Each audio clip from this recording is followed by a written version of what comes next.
Hello, is this Jaquel? This is Zeke. Okay. All right. We're here to talk with Jaquel Pitts. Thanks for stopping by, and thanks for stopping by. Joey, do you have your questions ready? Yes, I have my questions ready. I have my questions ready too. But you go first.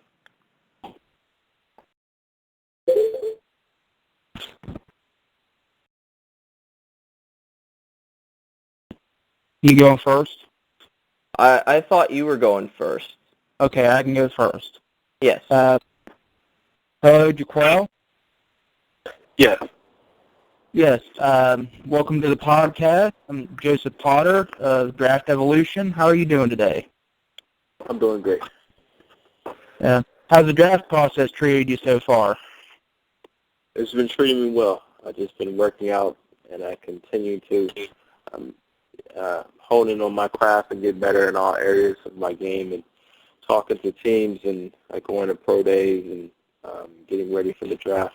I'll hopefully hear my name called. That's great. Where have you been training for the draft, and what training have you received? I've been training in San Diego, California. I've actually been training by myself, but I've been training, doing speed and agility training and strength and conditioning and working on route running and working on things that can allow me to get faster and stronger. You didn't play your senior season, but you had excellent mentors throughout your college career. How did they help you through that lost season? It was all about being psychologically sound and being disciplined, despite the fact I didn't play my last season. My mentors allowed me to see the light at the end of the tunnel and focus on the prize, which was going to the next level. Okay.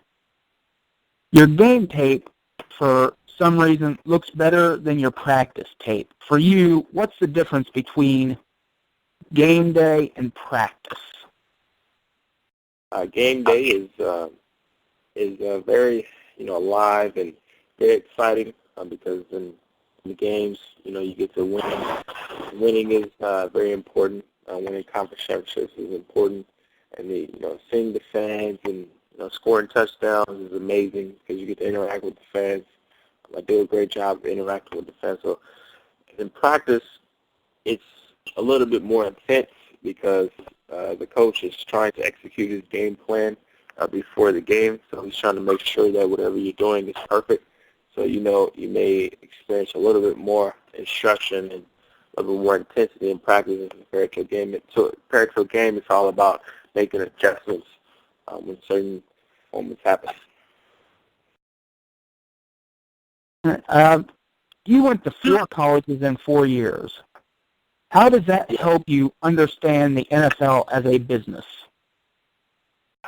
Well, I was already aware of how the NFL operated because I had several mentors who played on that level, so they consistently reminded me that NFL is a business, reminded me that most players have short careers, and it's all about financial budgeting in regards to making transactions, making free agent deals, and drafting players. And they reminded me that you have to stay business sharp because you can't rely on a team to distribute so much money because it's not really about you. It's about the business as a whole and benefiting the team's budget and benefiting their state of mind. Okay. And last question, McDonald's or Burger King? McDonald's. McDonald's. All right.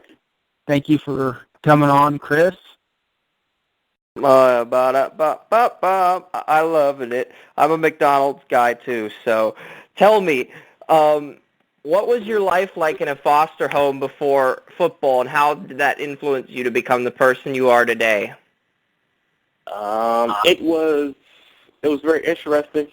I was moving to several different homes. I didn't have my biological father in my life, or my mother. You're living with people who are not biologically related to you, and there may be some obstacles you have to face, but I realized that if I could just allow myself to be psychologically sound and discipline myself to realize that this is only temporary, and eventually things will get better. I'll be successful. And I utilize football as an outlet to allow me to go from being in foster care, traveling across to places in the world, such as, going to University of Minnesota, going to Indianapolis this February, meeting Rex Ryan and meeting Marvin Lewis, and traveling to various places to participate in pro day where most people in my position as far as foster care would never ever do because they don't believe.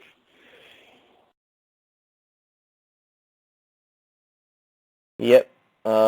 Biggest catch in life off the gridiron. What is the one thing, I'm trying to think, like a catch is something you get, people say you don't deserve it, but you end up getting it. I'm trying to think of the one thing you appreciate most in life off the gridiron that you believe is the biggest catch. It can be anything, really.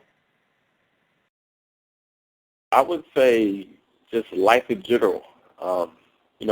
Where I came from, there's not many people who are living right now. So every day I realize that I have an opportunity to be successful because there's many people that I grew up with, are not even living right now. So every day I have a moment to better myself as a man, better myself as a future politician or a future business owner, and potentially a future NFL player.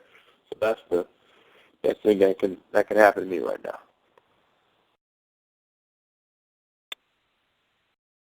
Yeah.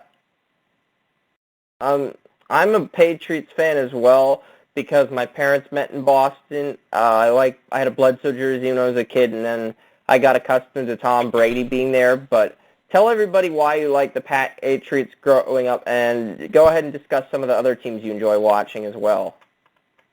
Yeah, I joined the Patriots was because the Patriots have a consistent plan. There's a system they've been running for a consistent amount of years, and obviously it's been working. We just won the Super Bowl this year. Despite the negativity we face in regards to deflating it, we still managed to win. We've had several lackluster or blockbuster players, and despite the fact that people have ridiculed us, despite our decisions, we've always managed to win. And for us, drafting Tom Brady was shocking to most people, but as you see, it was the greatest decision ever. So that's why I love the Patriots, because it's very sound the way the system is moving. And as far as other teams, I like watching other teams as well. The San Francisco 49ers are great. The Baltimore Ravens are great, and the Pittsburgh Steelers are great teams because not only do they emphasize offense, but defense is their primary motive. So that's why I enjoy watching those other teams.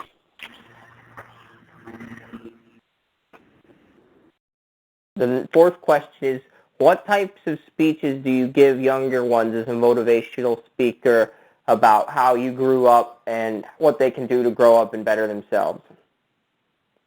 I focus on elevating people's self-esteem and elevating people's vision and elevating people, allowing people to establish goals instead of just doing things that are just normal. Instead of just going to high school and working a job from 8 to 5, I focus on alignment, to focus on getting great grades, getting at least 3.0s and 4.0s in high school, going to college and actually graduating with your college degree, and not just going to college just to have fun, and then focusing on seeing yourself as someone who is famous or rich. Focus on elevating through corporate society, not just focusing on thinking average and thinking mediocre. Focus on them seeing themselves as someone who is phenomenal, seeing themselves as someone who is a leader. I try to actually translate that message to many youth that I come across, and I always urge them to never, ever let your head down, regardless of what obstacles you may be perceiving that you're experiencing. And the last message that I translate, that I tell them all the time, that you have to have a high-level work ethic in order to be successful in our society. Absolutely. Could not agree with you more on the work ethic. You definitely need that. I used to play basketball. What types of concepts do you take from basketball? How do you apply those skills to the football field? In basketball, there's a method that you use. It's called boxing out. So when I go against certain corners in the end zone, I like to box them out in the end zone just in case the ball is a little bit late. And also basketball, you used to, you're jumping athletically off the ground a lot. So when I have to get up and jump the ball, I translate that to my game of football. That's fantastic to hear. Those were my 5 questions, and those were Joey's questions. Andrew, do you have any questions you'd like to ask Jaquel? Yes, Andrew Kerman, Jaquel, and I asked this one for our last guest. If the NFL doesn't work out, have you had any discussion or contacts with the lower leagues like arena football and the lower arena leagues like the PIFL and some of the other smaller arena leagues? The San Jose SaberCats of the Arena Football League had invited me to their practice. And unfortunately, I wasn't able to make it because I was actually in the process of flying to Los Angeles to prepare for my pro day. And there have been several CFL teams that have expressed interest. Unfortunately, I actually missed a workout yesterday. There is a workout after the draft. It's May 17th, so just in case the NFL does not work out, I will attend a workout with the Winnipeg Blue Bombers. As far as the indoor football leagues, I have no interest in those leagues. And I don't know if I don't really understand, but how does the CFL work with American players? What's the limit for American players on a CFL team? I believe you can't have more than, I believe it's 50% or 25%. I'm not really sure the exact number, but there are restrictions that prohibit CFL teams from signing a huge amount of American players as compared to Canadian players. Okay. Thank you. You're welcome. All right. Thank you so much for coming on, Jaquel Pitts. Mayville State, you went to 4 different colleges in 4 years. What was the transition like to each of those colleges real quick? It was fun. It was exciting. I was able to learn different systems. I was able to learn a spread system. I was able to learn a pro-style system. I was able to learn a signal system. I was able to pick the minds of people who played on various levels, such as the NFL. I was able to learn how different coaching styles, how there are different coaches in the United States and they have different coaching styles. I realized that one coaching style may work for one person, one coaching style may not work for the other person. So it allowed me to view their philosophy and incorporate it to my style just in case I coach in the future.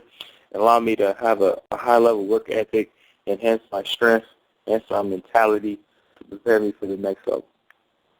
It was exciting. It was exciting meeting new people all across the country because each time I would transfer to a new school, the majority of the team was, respected all-conference players. So it allowed me to, see their atmosphere, see how they train, see how they prepare, and envision myself in their culture. All right, so you got that as well. That's good that you had that variety because that variety helped you prepare for the NFL. Jaquel Pitts, wide receiver, Mayville State. Check out his highlights on YouTube. Check out his tape. There's other podcasts on Blog Talk Radio where you can listen to him as well. Just check out Jaquel Pitts. Google him. You'll find some information on him. And thank you so much for coming on our podcast. Best of luck at your draft process from here on out. Thanks. That was Jaquel Pitts, wide receiver, Mayville State. And coming up in 10 minutes, we're going to have face Al Shafat of Tennessee Chattanooga, and that's going to be fun.